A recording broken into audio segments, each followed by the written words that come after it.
देखिए, 2.5 लाख से अधिक की संख्या में ग्रामीण डाक सेवक भाई बहन अपनी सैलरी को लेकर बड़ा परेशान होते रहते हैं। न्यू जीडीएस के पद पर नौकरी लगे हैं, कोई बीपीएम है, कोई एवीपीएम है, कोई डाक सेवक है। उनकी जो ड्यूटी है वो अलग अलग जगह है। कहीं कहीं भाई बहन ऐसे हैं जो घर से बहुत दूर जाकर अपनी ड्यूटी कर रहे हैं, तो वो बार बार मेरे से संपर्क में रहते हैं, कहते रहते हैं सर वेतन बहुत कम मिल रहा है, क्या करें, नौकरी को छोड़कर घर आ जाए क्या। तो इस तरीके से वो मैसेज जब करते हैं मेरे को, तो मैं बस एक ही बात बोलता हूं कि अभी से क्लासेस की हर अपडेट लेना शुरू कर दे।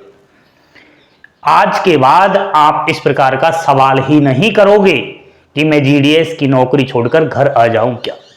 उसका कारण यह है क्योंकि अभिषेक क्लासेस की हर वीडियो सटीक और एक महत्वपूर्ण गाइडेंस के साथ एक मोटिवेशन प्रदान आपको करती है। जीडीएस की सैलरी को लेकर परेशान अभ्यर्थी जो कहीं ना कहीं डिप्रेशन में भी आ चुके हैं, तो वो प्लीज इस वीडियो को अंत तक देखिए। आपसे पहले जो भारतीय डाक विभाग में जीडीएस के पद पर नौकरी लग चुका, उसकी कितनी सैलरी आई है क्या आपने कभी देखी है? दिखा रहा हूं अभी। आपकी सैलरी कम है, लेकिन आपसे पहले जो नौकरी लगा है उसकी ज्यादा है। अब आपकी सैलरी भी उसके बराबर होगी, थोड़े दिन की बात है, आप इतना परेशान मत हो।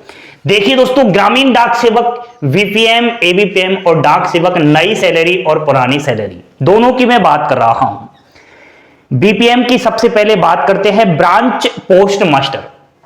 अप्रैल 2024 की सैलरी बता रहा हूं। अप्रैल 2024 की सैलरी ऑलरेडी इसलिए बता रहा हूं क्योंकि किसी को पता भी नहीं होगा कि सैलरी तो अभी नहीं आई, लेकिन सैलरी का जो स्लिप है ना, वो आप निकाल सकते हो 15 के समथिंग, तो सभी निकाल लो, सबको पता है कितनी आएगी। तो वो देखिए, बीपीएम का जो टीआरसी है यानी कि जो बेसिक पे है वो 12,000 रुपए है, अब ये नया है। डीए 6,000 रुपए, 50% डीए हो चुका है। ऑफिस अलाउंस का इसको 250 रुपए मिल रहा है। कितनी सैलरी हो गई जोड़िए जरा, 18,250 रुपए। कुछ डिडक्शंस, कुछ चार्ज लग रहे हैं इसके, जैसे ईडीजीआईएस, और कुछ नहीं करवा रखा इसने, केवल पीएलआई वगैरह नहीं करवा रखा क्योंकि अभी 2-4 महीने नौकरी किए हुआ है। 50 रुपए कट रहे हैं, मात्र 18,200 रुपए इसकी सैलरी अप्रैल की बनी है। ये कहता है सर इतने पैसे में कैसे काम चलेगा। अरे मेरे दोस्त, इसकी सैलरी देख, लेवल 1 वीपीएम 11 इंक्रीमेंट लग चुका है, यानी कि इसको 10 साल नौकरी करते हो गया, और मार्च की सैलरी इसकी कितनी बनी वो देखते हैं। बीपीएम की बातें कर रहा हूं। टीआरसीए 16,190 रुपए बढ़ गया ना अपने आप, क्योंकि टीआरसीए में बेसिक पे में इंक्रीमेंट लगता है, तो इंक्रीमेंट इसका लगा है। अब इंक्रीमेंट लगा है, बेसिक पे बढ़ा है, तो डीए भी अपने आप बढ़ेगा। 7,447 रुपए डीए हो गया।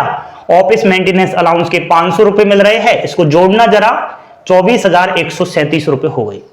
अब इसमें से आप और काट पीट कर लीजिए। एसडीबीएस के 300 रुपए काट रहे हैं, एजेंट्स के थ्रू 10 रुपए कट रहे हैं, और आपका सेंट्रल वेयर फंड CWF GDS जो है उसके 240 रुपए कट रहे हैं, 550 रुपए। ये कुछ एक्स्ट्रा आपका टैक्स वगैरह लग रहा है क्योंकि इसकी सैलरी 20,000 से ऊपर चली गई है, इसलिए टैक्स लग गया 130 रुपए, यूनियन का चार्ज 20 रुपए, 150 रुपए और आप काट लीजिए।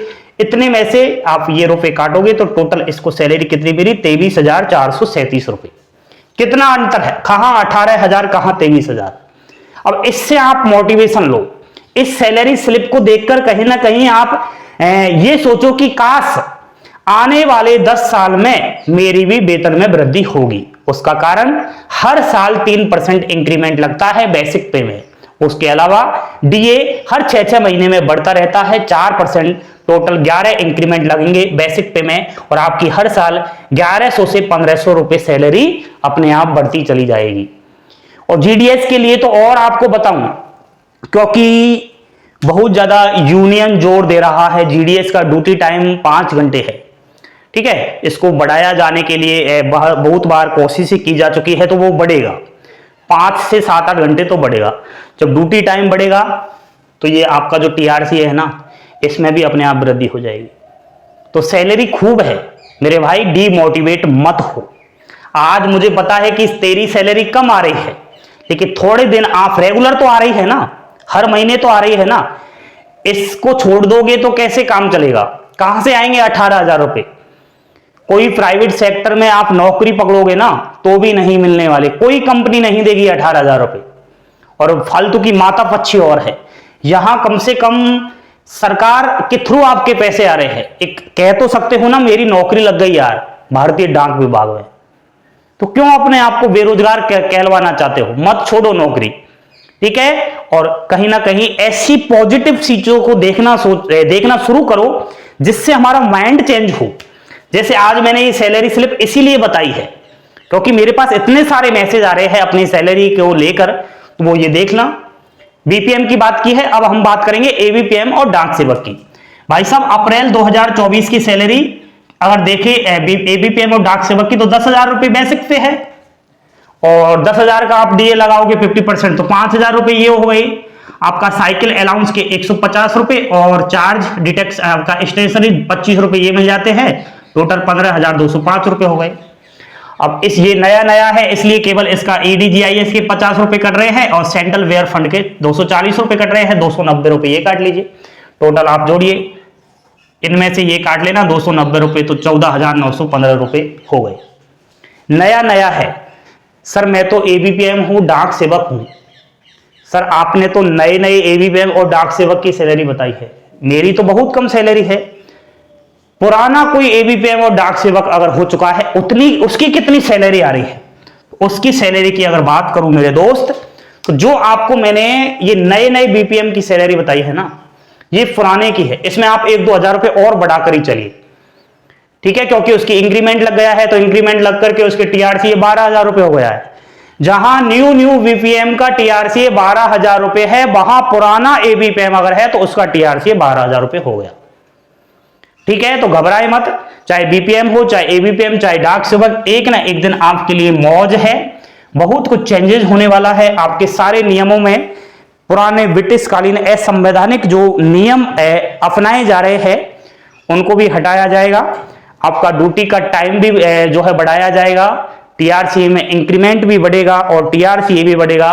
और दोस्तों घबराए नहीं, बने रहे आपके अपने यूट्यूब चैनल अभिषेक क्लासेस के साथ। इस वीडियो को शेयर कर दोगे, बहुत बड़ा पुण्य का कार्य एक होगा, ठीक है। तो थैंक यू, धन्यवाद, जय हिंद, जय भारत।